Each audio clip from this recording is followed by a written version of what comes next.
Cricket ইতিহাসের দিকে ফিরে তাকালে প্রতিটি দিনেই দেখা মিলবে কোনো না কোনো স্মরণীয় ঘটনার। তবে 18 এপ্রিলের মতো এমন ঘটনার ঘনঘটা খুঁজে পাওয়া যাবে খুব কম দিনেই। কত কিছুই না হয়েছে এই দিনে। এক বাঁহাতি জিনিয়াসের রেকর্ড ভাঙা ইনিংস, ক্রিকেট ইতিহাসের সবচেয়ে বিখ্যাত ছক্কা, সর্বকালের অন্যতম সেরা এক ফাস্ট বোলারের জন্ম, দক্ষিণ আফ্রিকার টেস্টে প্রত্যাবর্তন, ক্রিকেটকে বদলে দেওয়া আইপিএলেরও জন্ম। 1958 মার্শালের জন্ম। তার ডাকনাম ছিল ম্যাকো। আত্মজীবনীর নাম মার্শাল আর্ট। ছিল শব্দটাতেই বুঝে ফেলা উচিত যার কথা বলা হচ্ছে তিনি আর এই পৃথিবীতে নেই। বেঁচে থাকলে আজ 68তম জন্মদিন পালন করতেন। অথচ তার স্ত্রী পুত্রের কাছে এই জন্মদিন এখন শুধুই বেদনাপ্লুত হওয়ার উপলক্ষ। 1999 সালে মাত্র 41 বছর বয়সে ক্যান্সার নিয়ে গেছে তাকে। তবে ক্রিকেট ইতিহাসে অমরই হয়ে আছেন ম্যালকম ডেনজিল মার্শাল। 81 টেস্টে 376 উইকেট। এতেও মার্শাল আর্টের পুরো মহিমা প্রকাশিত নয়। গতি, সুইং, বুদ্ধিমত্তা সব মিলিয়ে কমপ্লিট ফাস্ট বোলার বলতে যা বোঝায়, ম্যালকম মার্শাল ছিলেন তাই। ওয়েস্ট ইন্ডিজের সর্বজয়ী দলে ফাস্ট বোলারদের মিছিলের মধ্যেও আলাদা করে রাখতে হয় মার্শালকে। গ্রেটদের ভিড়ে তিনি যে ছিলেন গ্রেটেস্ট। 1986 মহামূল্য সেই ছক্কা। ক্রিকেট ইতিহাসের সবচেয়ে বিখ্যাত ছক্কা বোধহয় এটি। শারজায় অস্ট্রেলেশিয়া কাপের ফাইনালে জয়ের জন্য শেষ বলে পাকিস্তানের প্রয়োজন 4 রান। চেতন শর্মার ফুলটসে ছক্কাই মেরে বসলেন জাভেদ মিয়ান্দাদ। বড়ে মিয়ার 114 বলে অপরাজিত 116 রানের ইনিংসটিতেই পাকিস্তানের প্রথম কোনো বড় ট্রফি জয়। সবচেয়ে বিখ্যাত ছক্কা, সবচেয়ে দামি ছক্কাও। সেটি কিভাবে? শুধু শারজা প্রবাসী পাকিস্তানিরাই নয়, আরবের ধনাঢ্য শেখরাও যে নেমে পড়েছিলেন মিয়ান্দাদকে উপহার দেওয়ার প্রতিযোগিতায়।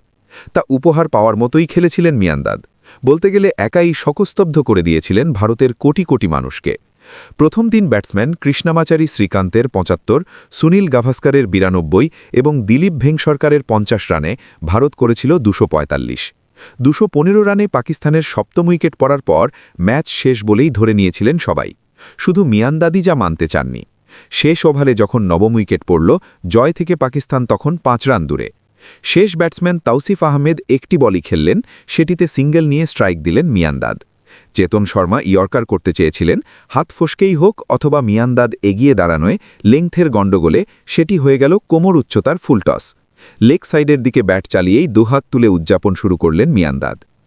মিয়ান্দাদের ওই ছক্কার তাৎপর্য শুধু একটা ট্রফি জয়েই শেষ হয়ে যায়নি।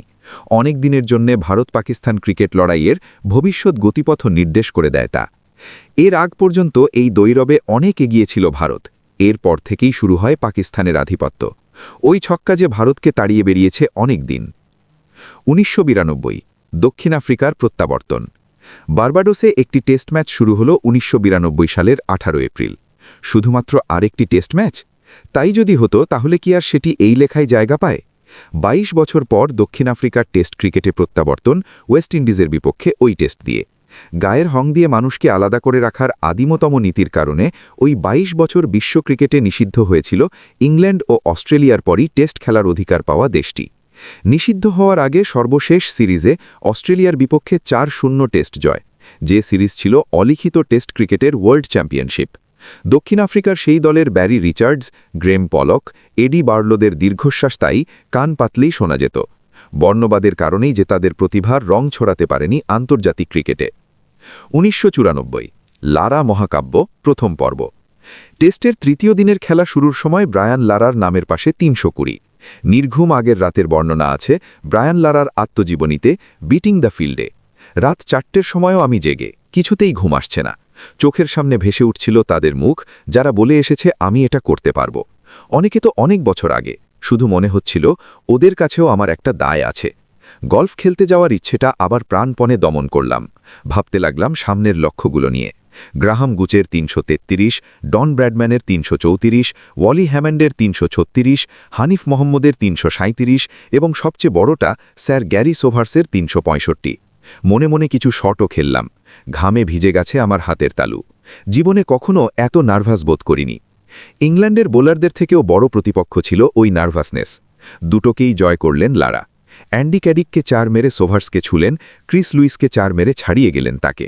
লারার বইতে দেওয়া আছে সময়টাও, সকাল 11:46। 46 বছর ধরে ছায়াসঙ্গী রেকর্ডটার মরণ দেখতে মাঠেই ছিলেন স্যার গ্যারি সোভার্স।